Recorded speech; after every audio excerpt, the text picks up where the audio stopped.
All right, let's jump right into this explainer. And to start, we really need to ground ourselves in a profound respect for the Amazigh civilization. We are talking about a continuous, living, North African culture made up of tens of millions of people today, with a heritage that stretches way back before recorded history even began. We're going to descend into a very specific, incredibly fascinating layer of their past, their extraordinarily sophisticated pre-Islamic psychological traditions. We are going to look at exactly how their ancestral scholars and spiritual practitioners understood the deep architecture of the human mind, centuries before modern clinical psychology was even a concept. Take a second and really let that quote sink in. To sleep at the mouth of the cave is to stand at the edge of the self. In our modern, everyday lives, we just think of sleep as a biological necessity, right? It's just a time to rest, recharge, and wake up for work. But the ancient Amazigh perspective was profoundly different. And honestly, it's a little terrifying. They conceptualized the existence of what you could call thin places in the world. These were thresholds, literal and psychological boundaries, where the human world and the spirit world collided. It was where the membrane between our everyday, safe reality and the profound unknown became dangerously, almost visibly transparent. Now, this is where it gets really interesting. When we look at the incubation ritual, notice how this tradition framed caves. They didn't just see them as mere geological formations carved out by water and time over millennia. Not at all. They were understood as physical openings to the lower world, the actual realm beneath the Earth's surface where ancestral spirits resided. By engaging in this ritual, by deliberately making the choice to fall asleep right at the mouth of a cave or a sacred grave, the dreamer was willingly placing themselves at this ultimate physical and spiritual threshold. They were making themselves maximally open, and because of that, maximally vulnerable. Because here is the thing. Amazigh mythological cosmology understood dreams as a deliberate crossing into a real spiritual battlefield.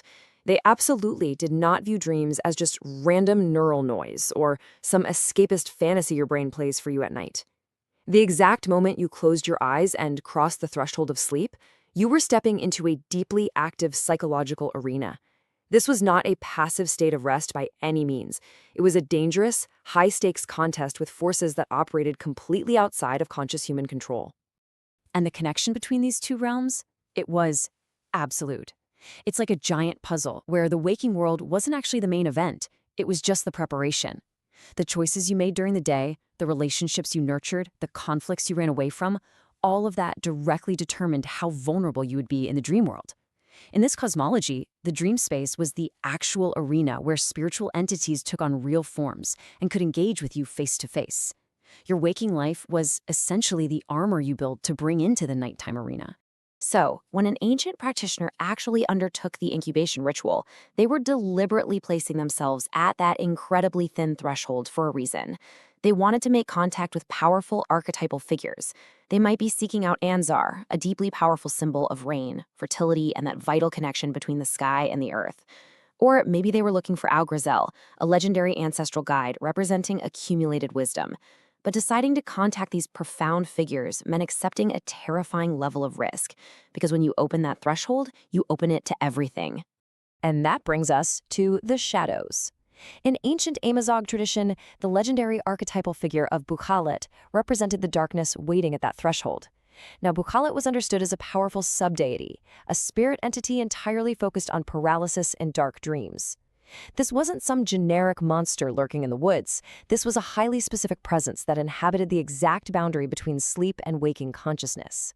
He simply waited there for the human mind to cross over. And the way Boughat operated builds a genuinely terrifying picture. It was never about physical violence or destruction. His method was absolute psychological imprisonment. When this archetypal figure descended upon a sleeping mind, the first step was always the extraction of the body's capacity for movement. You are frozen. Next, the extraction of the voice. You can't scream. And finally, step 3, he forced the paralyzed dreamer to confront their deepest transgressions, their unacknowledged fears, and their suppressed guilt. And you had to do it all in complete, suffocating silence. I mean, think about the true horror of that for a second. It wasn't a physical attack. It was the visceral terror of being completely aware, fully conscious inside your own mind, but entirely imprisoned within a paralyzed body. The ancient belief was that dark spirits fed directly on the intensity of this internal fear. They would slowly drain the life force from the dreamer while they were trapped, forced to witness their own darkest psychological shadows without the ability to move a muscle or even cry out for help. But here is where this gets absolutely mind-blowing. The legendary symbol of Boughat maps onto what we now understand as a very real documented medical condition. When we look at this ancient narrative today through the lens of modern science, we are actually looking at an incredibly astute, phenomenologically precise observation of human neurobiology. It was just brilliantly articulated through the cultural framework they had at the time. Clinical sleep scientists today call this REM sleep atonia. When we enter REM sleep, our brain deliberately suppresses our voluntary motor system. It does this so we don't physically act out our dreams and accidentally hurt ourselves. But sometimes a glitch happens in the system. The mind wakes up, but the body's motor functions remain entirely suppressed. The person is completely conscious, fully aware of their bedroom surroundings, but they are imprisoned in an unmoving body. And crucially, this biological state is frequently accompanied by a terrifying hypnagogic hallucination, which is a very intense, felt sense of a dark, malevolent presence standing right there in the room with you. So look at these two side by side. It is honestly incredible. The ancient Amazigh tradition provided one of the most precise, pre-scientific descriptions of a genuine neurological phenomenon you will find in any world's mythology. What the Amazigh described as Boughat systematically extracting movement, modern science describes that exactly as REM atonia. And what the ancients understood as a forced confrontation with guilt, modern psychology recognizes that as hallucinations heavily shaped by the individual's waking psychological state. It's the same deeply human experience, observed with staggering clarity. And let's be clear, this isn't just some abstract mythological concept, it's a cold, hard biological reality. Sleep paralysis affects approximately 8% of the global population. To put that into perspective, that is millions of people around the world, across all demographics, who will wake up tonight trapped in their own bodies, sensing a dark presence pressing down on their chest. The Amazigh weren't inventing a boogeyman. They were giving form and meaning to a universal glitch in the human sleep threshold. And because this neurobiology is fundamentally human, this universal biological experience pops up everywhere. The English historically called it the old hag. In Japan, it's known as kanashibari. In Norse mythology, it's the Mara. But the Amazigh framework of Boughat is uniquely profound. Why? Because of its deep, unyielding integration with the concept of internal psychological guilt. See, the Amazigh tradition firmly insisted that Boughat forced you to face your suppressed fears. And today, modern clinical research proves exactly this.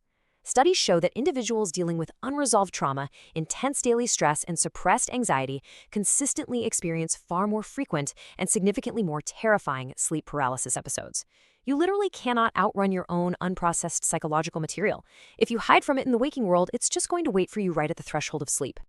It's just wild to think about, right? This ancient dream battlefield cosmology perfectly maps onto the foundational insights of modern trauma psychology. Avoidance only strengthens the shadows. Trying to push down your guilt or your trauma in the waking world only empowers it when your defenses are down.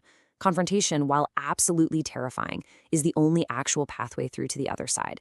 The ancient Amazigh scholars knew this, and they built it into their worldview centuries ago.